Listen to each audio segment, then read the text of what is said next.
so today I'm gonna be doing a little review on my boat. It's a 1754 Lowe Deluxe Tiller. It's pretty much like my dream boat all in all. It's everything I could ask for. It's got a few flaws and everything, but when I was looking for reviews on it on YouTube and things like that, even on the internet in general, there's really not hardly anything out there for it. So I just figured today I'd do a short, quick review. There's like 3 things that I kind of dislike about it, and I'll go over those, but overall it's been an awesome boat. I've had it in shallow rocky rivers. I've used it on the Chesapeake Bay. Actually a couple days ago I ran it out in the Atlantic Ocean a little bit. Saltwater, freshwater, swamps, marshes, everything. And I've had it for I think 9 months or a year now. So I really wanted to have it for a while before I did a review on it. That way it was an honest review, not, you know, just hey, here's my new boat, because pretty much everybody's in love with their new boat, and I don't think like you really start finding issues with the boat until you really put it through its paces. So between duck hunting and fishing and just scouting for ducks too, like this boat's been through it all, like pretty much everything. I fished bass tournaments out of it, duck hunted out of it. Like I say, I've ran it back in swamps, I've hit stuff with it, and all in all it's been a good boat. The Lowe 1756, like I said, it's the Deluxe Tiller. It's the same as all the other size Lowe's. So all they do is just bump it up another foot and they add a few more inches of width onto each model. And this is actually the same as a Crestliner. So Lowe, Crestliner, and there's one other company, I think it's Canadian. I can't really remember right now, but they all sell this boat and they just put a different sticker on it. They're actually all made in the same factory. So if you're looking at those, it's going to be the exact same boat, same options, same everything, same build quality. There's no differences there. But like I said, I just wanted to give you guys an honest review on it. I really like the boat. Of course, there's always a couple things like you wish was different, but you know, it's a boat, and there's not one boat that's perfect for everything out there. So I feel like this boat for me kind of covered everything that I did. It wasn't perfect at any one of them, but it'll do everything I want it to do, from fishing tournaments to, you know, just duck hunting. I mean, shallow, nasty water, everything. So I hope this helps you guys out. I'm just gonna start in the front.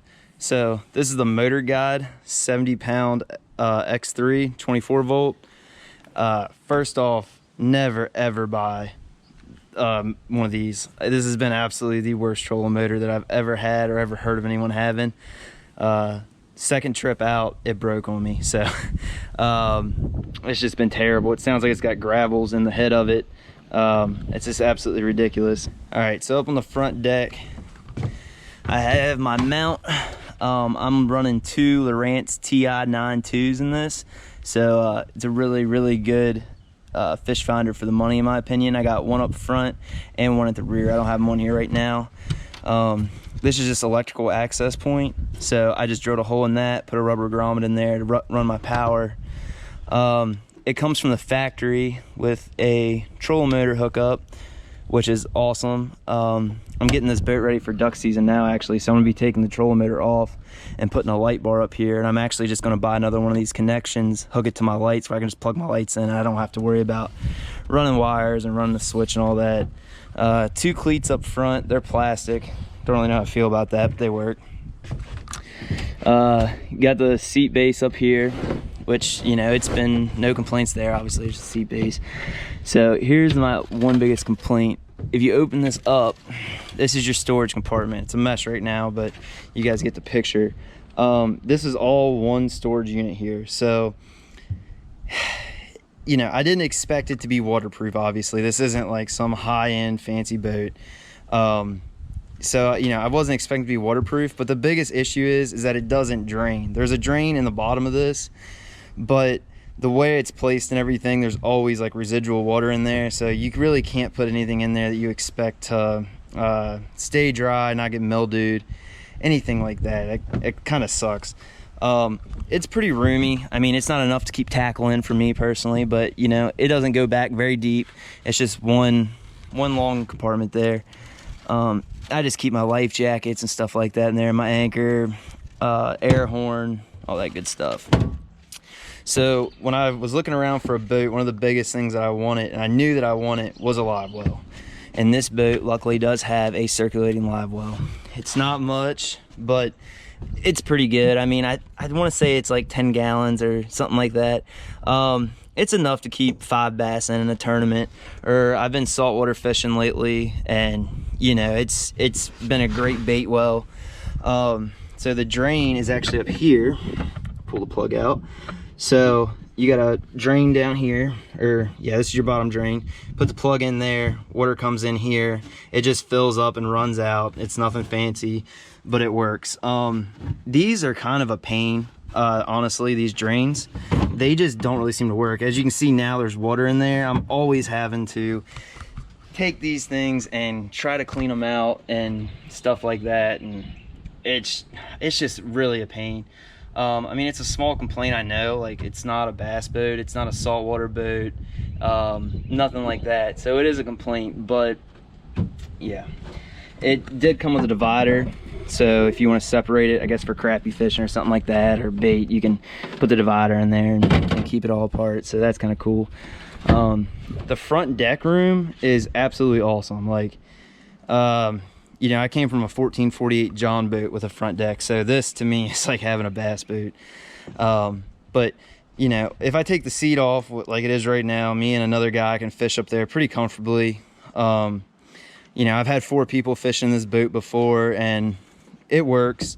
You know, obviously 2 people is awesome because you can have 1 person back here fishing, and you can have 1 person on the front deck and plenty of room. 3 is definitely doable.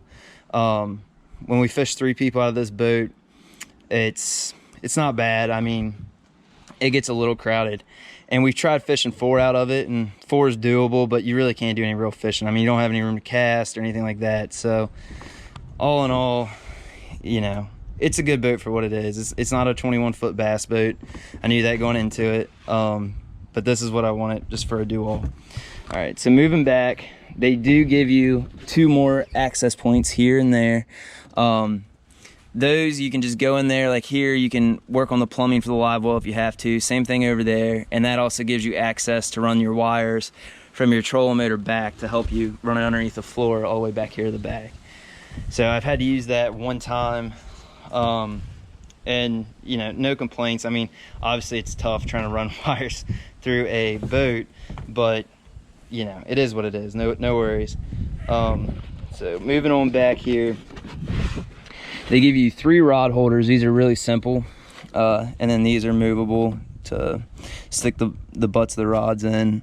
I can put an 8-foot rod in there pretty comfortably.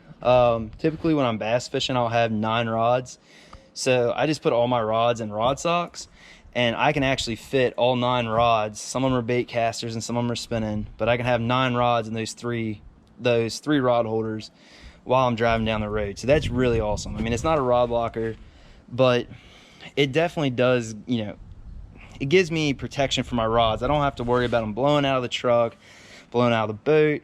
A lot of times I'm driving like 2-3 hours to go fishing, so it really helps. You know, it's good for what it is. It's not great, but it's good. The only other issue that I've had that I can really think of, like with the hull itself, is that through flexing, you can see all these rivets here that they use to hold down the floor with. Through the hull, just kind of flexing and stuff, they've worked their way out, some of them, and I gotta beat them back down with a hammer. I think I've had to do it once or twice. So, and that's no huge deal. Like, it's not like the hull's cracking or anything. And if the hull was gonna crack, I feel like it would have cracked by now, because this boat's been through hell and back. Back here is where I mounted my other Lowrance TI-92. You know, once again, these are great fish finders, really like them. And then we come back here. So the only other complaint that I can really say that I have with this boat is that the electrical has definitely been a little bit of a headache. Like, I haven't had any major issues, but you could always tell it was kind of cheap. It wasn't the best, to say the least. So I was out the other day and the live well pump actually stopped working. So, you know, I had all this bait in there, couldn't aerate it, they died, and I couldn't really troubleshoot it. And I'm thinking it's something with the wires. Like I say, I haven't dug into it yet. I'm going to after this video. But yeah, I mean, that's kind of a letdown. It's just, you know, to be kind of cheap like that. But it is what it is. You know, like I say, it's not a 21-foot bass boat. So back here in the back, typically I would have 2 batteries, one setting here and then one here just for the trolling motor. And it came from the factory. The trolling motor wires ran, they've been fine. They're pretty heavy gauge wires. And then I also always keep my starting battery over here, which I hook my fish finders into, all my accessories, and all the pumps and stuff for the boat.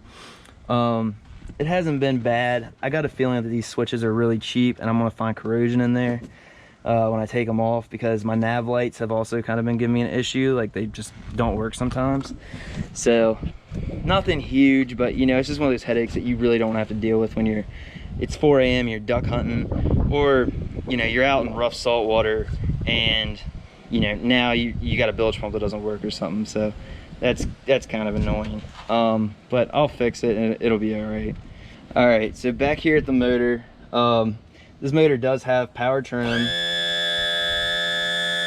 and tilt and everything, so I really like that. I mean, you know, I came from a 15 horse motor, 2-stroke tiller, so this was a huge step up for me, to say the least. I did trash the prop, so I had to get a new prop. I went with stainless steel. Yeah, it's been pretty good. This is actually the stock size prop, but since I went to stainless steel, now I'm having an issue where I'm not getting the most RPMs out of my motor like I was before. Even with the trash prop actually went 2 miles per hour fast. Right now with this prop, it's running right about 29 or 30 loaded, and with my old one I could get like 32, 33 out of it. You know, that's just me and my gear. That's not a whole boatload of people.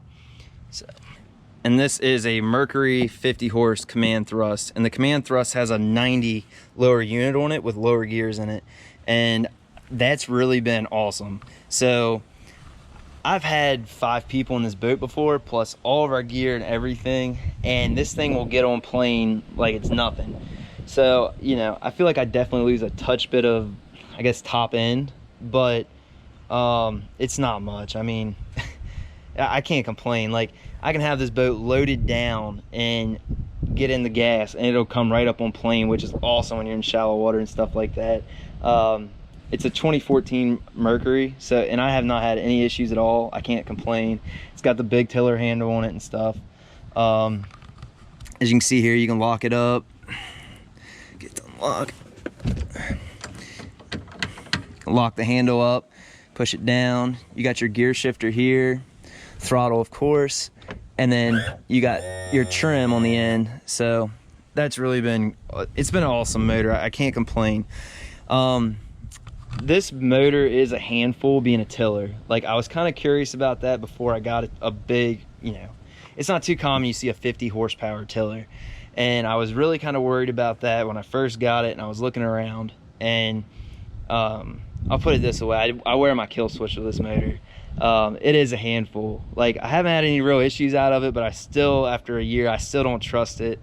I mean, you know, you got 400 pounds of motor in your hand when you're going down the, you know, any body of water, and if you hit something, I think it would be a handful. I've thought about putting a steering console on the boat, but I didn't want to do that to take up floor space for duck hunting, so I doubt I'll ever put a console in it. It is tempting.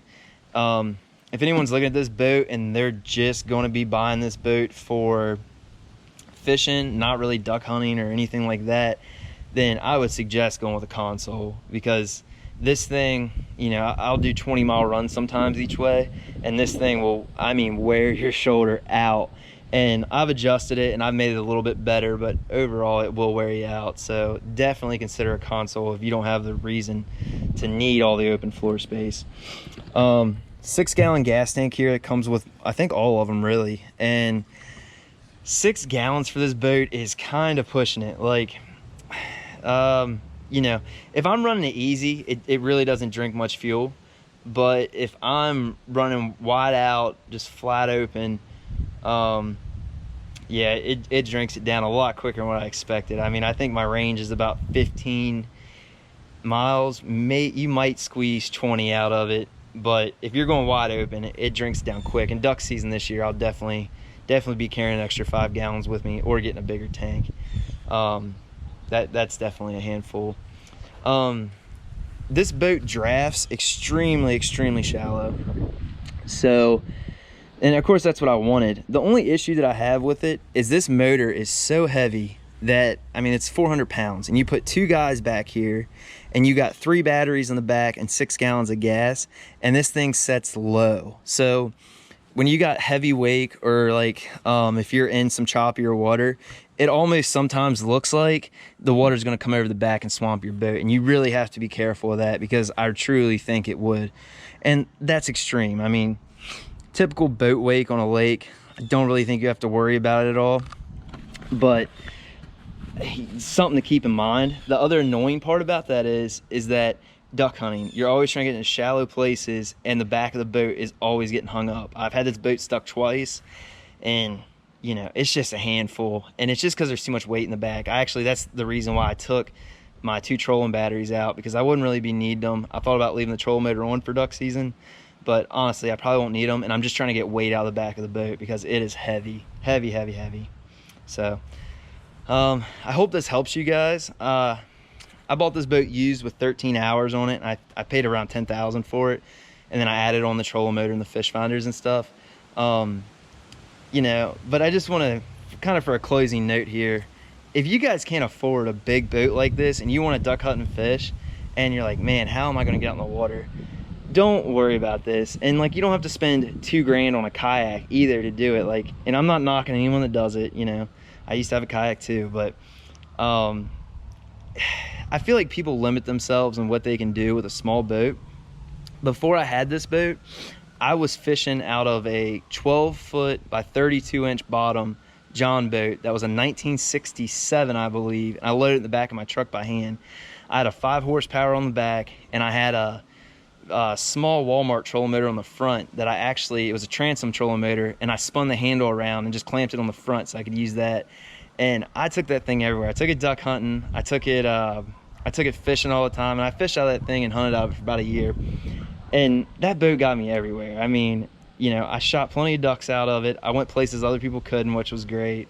I caught a couple 5-pounders out of that boat. I mean, really, guys, like, don't limit yourself just because you see whatever's new on Instagram and what people are marketing to you, that you have to have a big boat. Like, you can get into these sports and not drop an arm and a leg. Truly, this is my dream boat. I mean, this is like what I wanted for a couple of years, and I finally got it.